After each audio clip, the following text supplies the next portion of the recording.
நம்ம தமிழ் மூவில ரிலீஸ் ஆன நம்ம அம்மாக்காக போட்ட டாப் 10 சாங்ஸ் என்னன்னு தெரியுமா? வாங்க பார்க்கலாம். மன்னன் படத்துல வர அம்மா என்ற சாங் 10வது இடத்துல இருக்கு. பிச்சைக்காரன் படத்துல வர 100 சாமிகள் சாங் 9வது இடத்துல இருக்கு. நியூ படத்துல வர காலையில் தினமும் சாங் 8வது இடத்துல இருக்கு.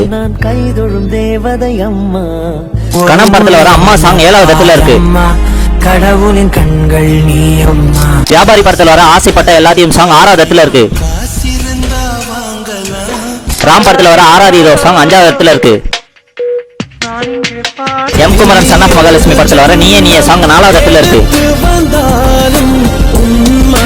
முப்பொழுதும் முன்கற்பனைகள் படத்துல வர கண்கள் நீயே சாங் 3வது இடத்துல இருக்கு. விஐபி படத்துல வர அம்மா அம்மா சாங் 2வது இடத்துல இருக்கு. தப்போன்ல வலிமை படத்துல வர அம்மா சாங் 1வது இடத்துல இருக்கு. உங்களுக்கு உங்க அம்மாவை எவ்வளவு பிடிக்கும்ன்றத கமெண்ட் பாக்ஸ்ல கமெண்ட் பண்ணிட்டு நம்ம சேனலை சப்ஸ்கிரைப் பண்ணிக்கோங்க.